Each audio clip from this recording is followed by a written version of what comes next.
Bom dia, moçada! Tudo bem com vocês? Aqui quem vos fala é o professor Eugênio Bastos, canal Geugênio, democratizando o ensino da geografia.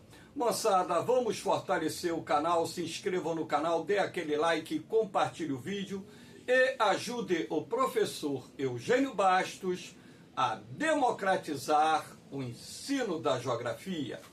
Moçada, no nosso encontro de hoje, eu irei falar sobre a geopolítica de Donald Trump. Já gravei recentemente uma aula sobre o tema e agora eu vou aprofundar um pouco mais esse assunto, abordando alguns tópicos de grande relevância dentro do contexto daquilo que tem sido falado pelo presidente eleito Donald Trump, que vai tomar posse agora no mês de janeiro, a respeito da geopolítica norte-americana no âmbito internacional. Espero que vocês gostem do nosso encontro. Havendo qualquer dúvida, deixe a sua pergunta na parte dos comentários, que eu terei o máximo prazer de respondê-la. Então, nada melhor do que iniciar a aula com a imagem do presidente eleito Donald Trump para mais um mandato de 4 anos. O primeiro tópico, o tabuleiro geopolítico da guerra da Ucrânia. Trump promete pôr fim ao conflito. Então, o presidente Donald Trump prometeu pôr fim à guerra entre a Rússia e a Ucrânia em 24 horas após a sua posse. Eu, particularmente, acho difícil você tomar posse hoje em 24 horas através de uma negociação com o presidente Zelensky da Ucrânia e o presidente Putin da Rússia, chegar a um consenso para pôr fim ao conflito. O que pode ocorrer, o que eu também acho difícil num primeiro momento, é um cessar-fogo para que então se iniciem as negociações para um acordo de paz entre a Rússia e a Ucrânia. O que o presidente Donald Trump propõe a respeito desse tema? Qual é a proposta do presidente dos Estados Unidos para pôr fim à guerra entre a Rússia e a Ucrânia? Vocês observem como é complexo esse tema. A proposta de Trump prevê a concessão de territórios ucranianos à Rússia. O presidente Zelensky, pelo menos até o momento, não cogita em ceder 1 centímetro quadrado do território ucraniano para a Rússia. Sendo assim, nós já temos um impasse bastante significativo para pôr fim há quase 3 anos de conflito. Lembrando que a guerra completará 3 anos agora no dia 24 de fevereiro de 2025. Portanto, daqui aproximadamente 2 meses. Uma outra proposta do presidente Donald Trump, aliás, proposta não, né? Na verdade, é uma imposição que parte da seguinte premissa. Se o governo da Ucrânia, o presidente Zelensky, não sentar à mesa para negociar um acordo de paz com a Rússia, os Estados Unidos devem cortar ajuda militar à Ucrânia. Lembrando que os Estados Unidos é, no momento, o país que mais ajudou e tem ajudado a Ucrânia a enfrentar a agressão do exército russo. Se do outro lado o presidente Vladimir Putin não aceitar a proposta do governo norte-americano, o Trump promete aumentar a ajuda à Ucrânia. Então, com isso, o presidente dos Estados Unidos pretende forçar os 2 presidentes a sentarem à mesa e abrirem negociações para pôr fim a uma guerra que já ceifou a vida de centenas de milhares de pessoas dos dois lados e ainda causou prejuízos de centenas de bilhões de dólares, não só à Ucrânia, assim como à Rússia. Lembrando que a Rússia, no atual momento, vive uma escalada da inflação, um aumento da taxa de juros. O país está vivenciando um recorde de falência de empresas, está mergulhando numa crise econômica que vem afetando determinados setores da economia, o consumo em queda, mas só que a Rússia, por ter uma grande extensão territorial, são mais de 16 milhões de quilômetros quadrados, é um país riquíssimo em recursos naturais e, apesar das sanções econômicas impostas pelos Estados Unidos e seus aliados terem criado problemas para a economia da Rússia, como diz o próprio presidente russo, Vladimir Putin, a Rússia não tem pressa em acabar com a guerra, porque tem a garantia dos recursos naturais que são necessários para manter a economia russa, pelo menos as necessidades básicas da economia russa, mesmo que o país mergulhe numa recessão, numa grave crise econômica. Só que toda guerra tem um custo, o custo é diário, de milhões e milhões de dólares, e toda guerra tem o desgaste físico, tem os prejuízos econômicos, a perda de materiais, a destruição de infraestrutura, a morte de militares, assim como também outros tantos militares que ficam mutilados e também após esse período no campo de batalha passam também a apresentar problemas psicológicos, enfim. Então, dentro dessa proposição, o presidente Donald Trump, ele consequentemente, ele quer também que possa haver esse canal de negociações para pôr fim a esse conflito e, de certa forma, se ele conseguir, através das pressões exercidas pelos Estados Unidos, convencer o governo da Ucrânia e convencer o governo da Rússia a negociarem um acordo de paz, um cessar-fogo, consequentemente, o Trump terá obtido êxito naquilo que ele propôs. Lembrando que a Rússia, ela quer garantias de que a OTAN não venha participar, a OTAN não, que a Ucrânia não venha participar da OTAN, quer a desmilitarização da Ucrânia, de forma que não constitua nenhum tipo de ameaça militar à Rússia, apesar de que a Ucrânia em nenhum momento representou nenhuma ameaça militar à Rússia e ao governo russo. Vamos aqui um outro tópico. Eu estou falando aqui de forma sintetizada para não alongar tanto essa aula, tá? Um novo capítulo da guerra comercial entre Estados Unidos e China. Hoje são as duas maiores economias do mundo e a China é um país que tem uma taxa de crescimento econômico superior à taxa de crescimento econômico dos Estados Unidos. É um país que deverá, nos próximos anos, se transformar na maior economia do mundo. E lembrando também que os Estados Unidos é o principal parceiro comercial da China. Então, o volume de trocas comerciais entre Estados Unidos e China é muito grande. Agora, o que acontece? Os produtos chineses chegam ao mercado norte-americano com preços extremamente competitivos e, de acordo com o presidente dos Estados Unidos, Donald Trump, isso prejudica inúmeros setores da economia norte-americana, principalmente setores da indústria.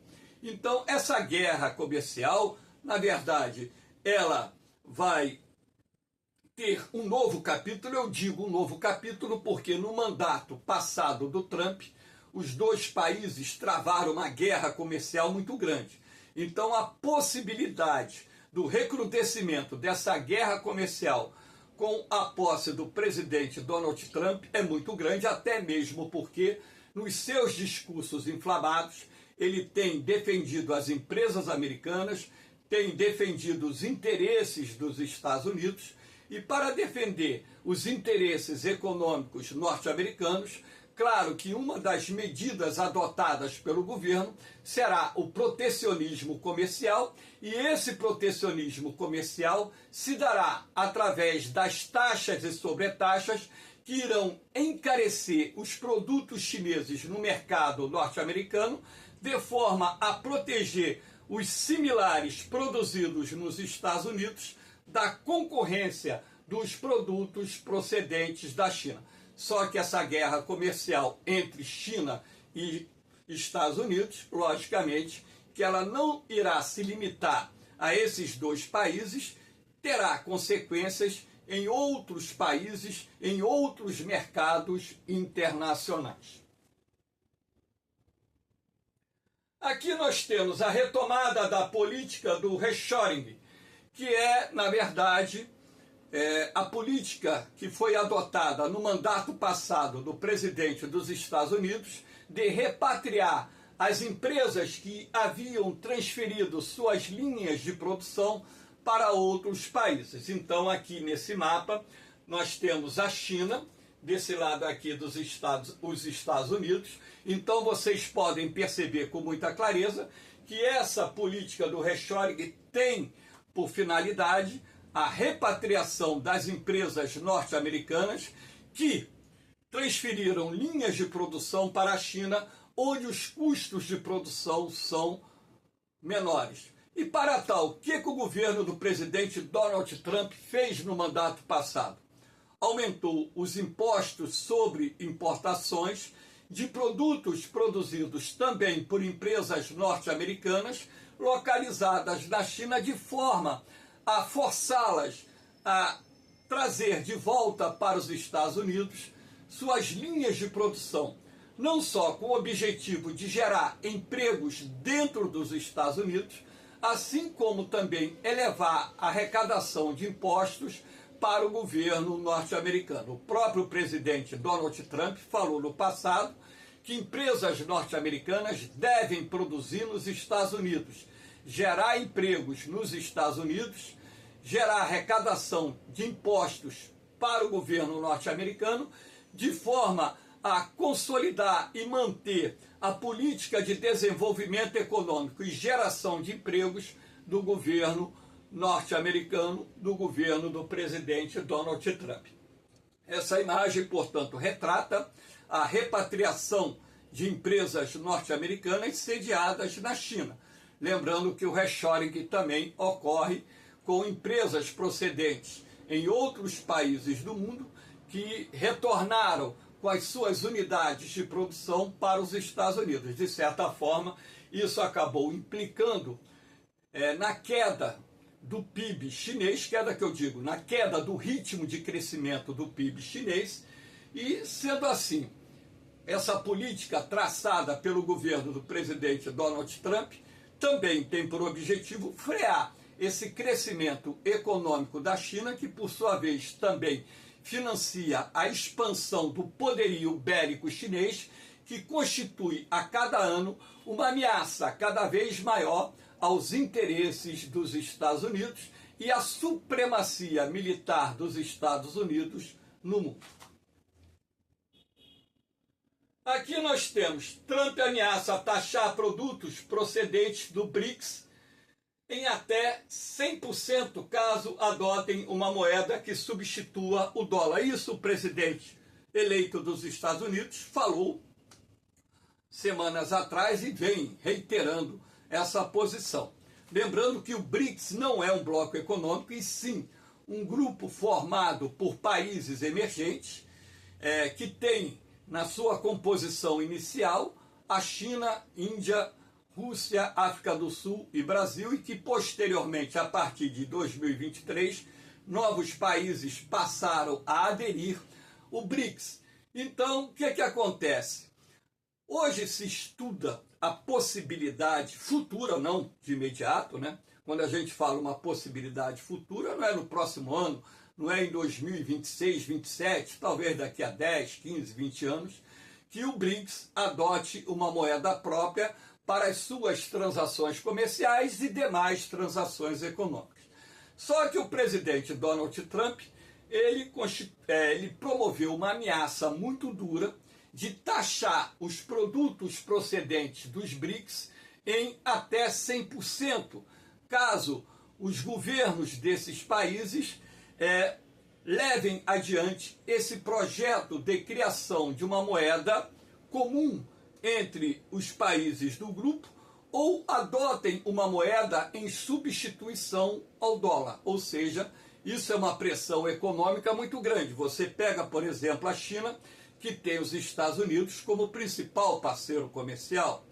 Você pega, por exemplo, o Brasil, que tem nos Estados Unidos o segundo mais importante parceiro comercial do nosso país. Agora, nós temos que levar em consideração o seguinte: ora, os Estados Unidos também dependem. No caso do Brasil, vou dar um exemplo.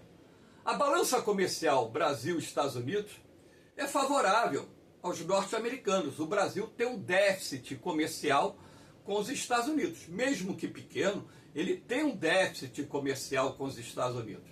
Nosso comércio bilateral com os Estados Unidos beira aí a casa dos 40 bilhões de dólares por ano. Agora, também os Estados Unidos vendem produtos para a China. Os Estados Unidos vendem produtos para a Índia, vendem produtos para a África do Sul e os demais países que ingressaram mais recentemente para o BRICS. Então, se o governo norte-americano taxasse em 100% os produtos procedentes do BRICS de forma a atingir duramente nossas exportações, consequentemente haveria uma retaliação por parte dos países dos BRICS que também iriam taxar produtos norte-americanos. E o comércio com os Estados Unidos seria direcionado para outros países que viessem suprir essa cadeia de produtos que nós importamos e também viessem suprir também aquilo que deixássemos de exportar para os Estados Unidos e, sendo assim, passaríamos a exportar para outros países. Mas é uma forma de pressão que o governo dos Estados Unidos está adotando, porque, na visão do presidente Donald Trump, e essa visão eu considero não equivocada, é uma visão que está dentro da defesa dos interesses dos Estados Unidos. Então, o presidente Donald Trump, ele vê uma crescente ameaça na ascensão do BRICS, não só por possuir importantes economias emergentes do mundo, né? Se você pegar a China e a Índia, a segunda e a quinta maiores economias do mundo, né, você vai perceber que dentro dessa composição do BRICS existem economias muito fortes. No BRICS atual, você tem quase a metade da população do planeta. Isso quer dizer que quase a metade do mercado consumidor mundial vive hoje nos países que compõem o BRICS. Então, esse grupo político-econômico, de fato, ele acaba constituindo uma crescente ameaça aos interesses econômicos dos Estados Unidos. Isso ninguém pode negar. Agora, nós temos que também defender nossos interesses econômicos e não sermos eternamente subservientes aos interesses dos Estados Unidos. Você manter relações diplomáticas, manter relações econômicas dentro do princípio da igualdade e do respeito recíproco, logicamente que interessa a qualquer nação do mundo. Agora, você também não pode se submeter a pressões de um país, de um governo que se acha o dono do mundo. Então é dentro desse contexto, que é um contexto isento de posicionamento político, mas um contexto real, daquilo que nós, pertencentes ao BRICS, devemos encarar a respeito das pressões que o governo norte-americano fará após a posse do presidente Donald Trump. Aqui nós temos, Trump propõe a compra da Groenlândia, território pertencente à Dinamarca. A Groenlândia aqui, claro, por erro de projeção, né, aparece bem maior que os Estados Unidos. A Groenlândia tem um pouco mais de 2 milhões de quilômetros quadrados. Os Estados Unidos tem mais de 9 milhões, né? Os Estados Unidos é bem maior que a Groenlândia. E por que o Trump propõe a compra da Groenlândia? Já havia proposto isso no mandato passado dele e voltou à tona com essa proposta que foi recusada pelo governo da Dinamarca, até mesmo porque a Groenlândia é possessão dinamarquesa, pertence à Dinamarca há cerca de 600 anos ou mais. E sendo assim, por que os Estados Unidos querem a Groenlândia? Primeiro, pela questão estratégica. Aqui existem algumas bases militares norte-americanas, inclusive o escudo de proteção contra mísseis balísticos procedentes da Europa, tem como primeira linha de defesa aqui no continente americano a Groenlândia, onde você tem algumas bases norte-americanas que são utilizadas não só para rastrear eventuais ameaças, assim como para interceptar eventuais ameaças de mísseis balísticos e mísseis intercontinentais lançados da Rússia, por exemplo, em direção aos Estados Unidos, com a trajetória vinda do Ártico e pelo Oceano Atlântico em direção ao território norte-americano. Claro que também há o interesse econômico, né? A Groenlândia, apesar de ter aproximadamente 90% da sua área coberta por gelo, é uma ilha com inúmeros recursos naturais, minerais metálicos e não metálicos, e ainda depósitos de hidrocarbonetos, sobretudo na sua plataforma continental. E também a Groenlândia, por ter o seu limite setentrional localizado na região do Ártico, ampliaria as áreas de controle e domínio dos Estados Unidos na região do Ártico. Então é dentro dessa visão geopolítica que o presidente Donald Trump propôs a compra da Groenlândia, que foi recusada mais uma vez pelo governo da Dinamarca, que não aceita negociar em hipótese nenhuma a venda da Groenlândia aos Estados Unidos. Mas vamos esperar os próximos capítulos, deve haver alguma pressão, mas a Dinamarca é um país soberano e a vontade soberana do governo dinamarquês, juntamente com o seu povo, em manter a Groenlândia como território da Dinamarca, deve ser respeitada através do princípio do direito internacional.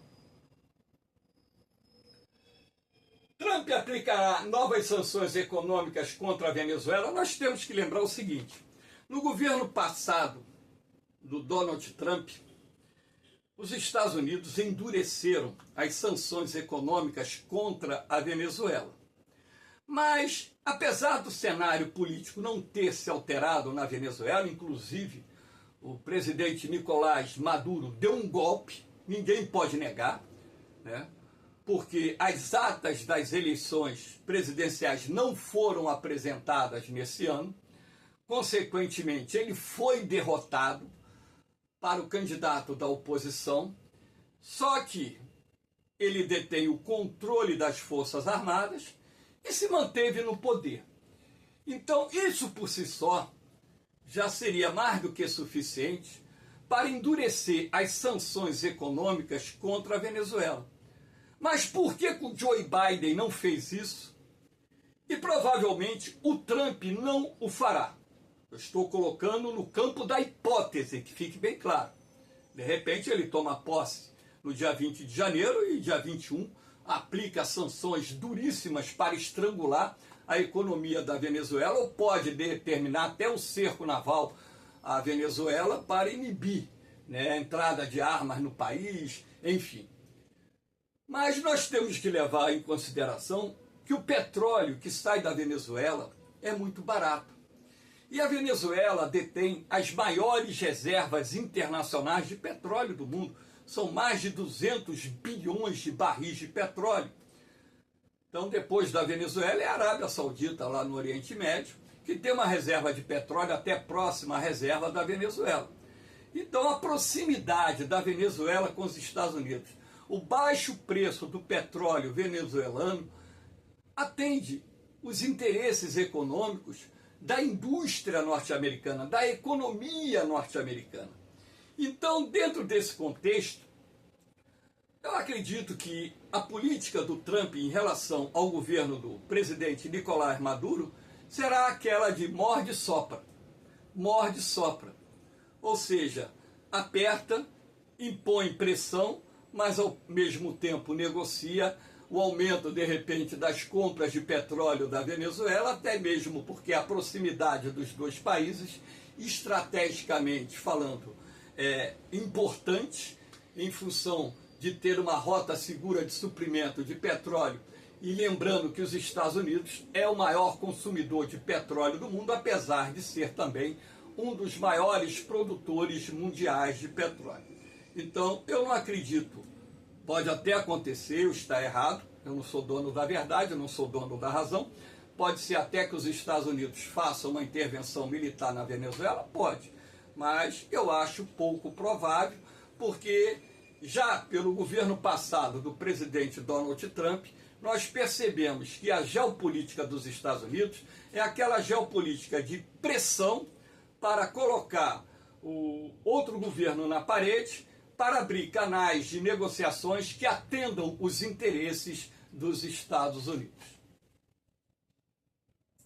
Aqui nós temos o aumento da ajuda militar dos Estados Unidos a Israel, isso Donald Trump prometeu ao primeiro-ministro de Israel, Benjamin Netanyahu, e consequentemente o fará, porque já na gestão passada do Trump, a ajuda militar a Israel havia aumentado muito, e com a eleição do Trump, essa eleição agradou muito o governo de Israel, que poderá contar agora com o aumento da ajuda militar e até mesmo, quem sabe, o aumento da presença militar dos Estados Unidos no território israelense. Lembrando que os Estados Unidos têm bases militares no território israelense. Então, consequentemente, isso, de certa forma, para a segurança, a defesa de Israel é importante.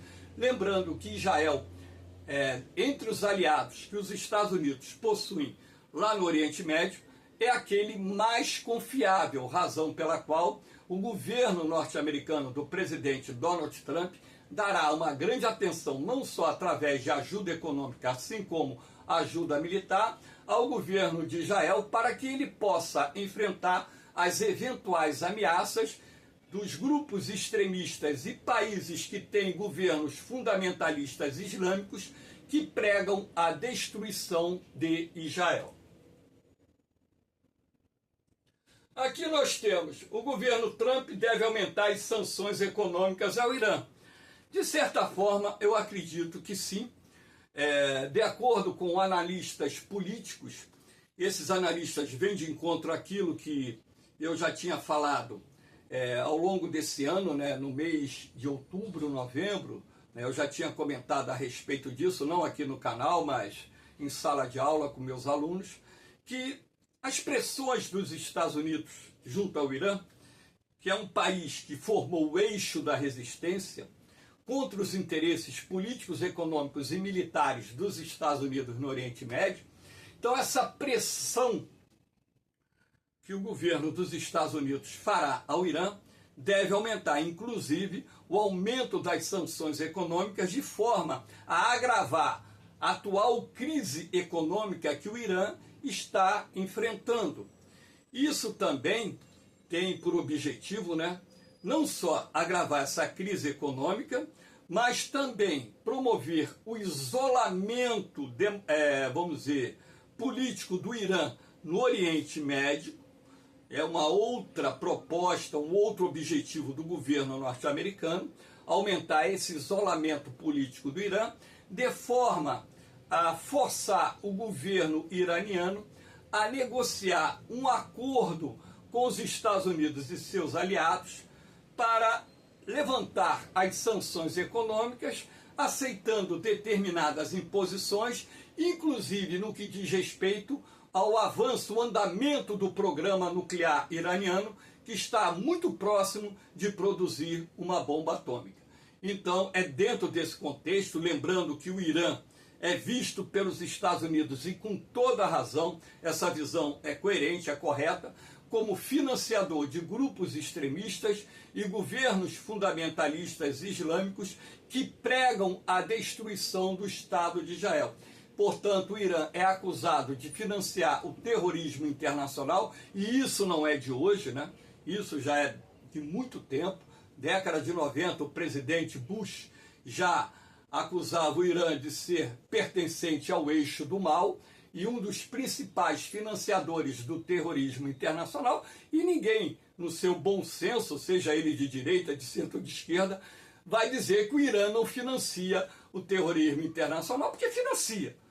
Então não tem o que questionar sobre isso. Então essa política dos Estados Unidos em relação ao Irã, nesses 4 anos do mandato do presidente Donald Trump, deverá aumentar as pressões políticas, econômicas e até militares como forma de dissuadir o Irã e fazer com que o governo do Irã se curve aos interesses dos Estados Unidos de forma que possa apaziguar ou reduzir as tensões no Oriente Médio, que isso é importante até mesmo para a queda do preço do barril do petróleo no mercado internacional, e também, né, para acabar com os ataques dos Houthis lá no Mar Vermelho, no Golfo de Aden, no Estreito Bab el-Mandeb, que está afetando uma das mais importantes rotas marítimas comerciais. O que se pode esperar também é o aumento da presença militar dos Estados Unidos no Oriente Médio, não através de uma intervenção direta,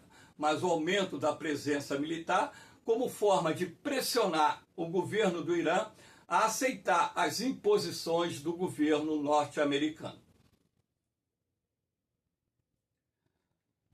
Trump e a OTAN. Então, o presidente Donald Trump chegou a mencionar recentemente que os Estados Unidos podem deixar a organização do Tratado do Atlântico Norte. É uma ameaça. O Trump, que fique bem claro na cabeça de vocês, é um cara que ele tem uma política de pressão para atingir seus interesses estratégicos. Então, na verdade, eu acredito que os Estados Unidos não sairiam da OTAN. Então, esse discurso do Trump, ele tem por objetivo pressionar a OTAN, porque os Estados Unidos, o governo norte-americano, quer que a OTAN aumente os seus gastos militares para não ficarem tão dependentes dos Estados Unidos na defesa da Europa Ocidental. Então, dentro dessa visão do Trump, eu acho que é uma visão até coerente. Eu não votei no Trump, não sou americano, e não votaria nele, dentro daquilo que eu acredito ser mais coerente para a vida. Mas eu também não posso criticá-lo, né, em razão de defender os interesses dos Estados Unidos. Que fique bem claro isso na cabeça de vocês. Então, de fato, por que os Estados Unidos têm que ficar com a maior parte dos gastos para defender os seus aliados da Europa Ocidental? Vamos fazer, vamos dizer assim, uma divisão mais igualitária desses gastos em defesa para reduzir essa dependência da OTAN dos Estados Unidos, harmonizar essas despesas de forma a não prejudicar também a economia dos Estados Unidos, que se vê obrigada a gastar bilhões de dólares na defesa da Europa, mantendo suas bases militares no continente europeu. Não quero dizer com isso que os Estados Unidos têm por objetivo tirar essas bases militares, mas quer que os países da OTAN aumentem os investimentos em defesa, como o Trump anunciou que fará lá nos Estados Unidos, e dependam menos dos Estados Unidos. Agora, do outro lado, existe a possibilidade, isso já está em discussão há algum tempo lá na União Europeia, a criação de uma aliança militar comum que envolva os países da União Europeia, e caso essa aliança militar comum venha a ser criada, consequentemente, esses países deixariam de depender da OTAN. E é provável até, não sei, o término da OTAN, o fim da OTAN. Existe essa possibilidade? Existe, desde que se crie uma aliança militar dentro dos países que compõem a União Europeia e outros que, porventura, não compunham a União Europeia, mas que concordem em criar uma aliança militar para se ver livre dessa dependência militar dos Estados Unidos no continente europeu e fazer frente às eventuais ameaças militares que a Rússia possa oferecer no futuro. Moçada, espero que vocês tenham gostado do nosso encontro. Dê aquela forcinha ao canal Geogênio, se inscreva no canal Geogênio, dê aquele like, compartilhe o vídeo e ajude o professor Eugênio Bastos a democratizar o ensino da geografia. Moçada, essa aula foi gravada no dia 27 de dezembro de 2024, portanto, numa sexta-feira. No mais, um beijão no coração de vocês, um forte abraço, fiquem com Deus, eu vou, mas eu volto, hein? Fui!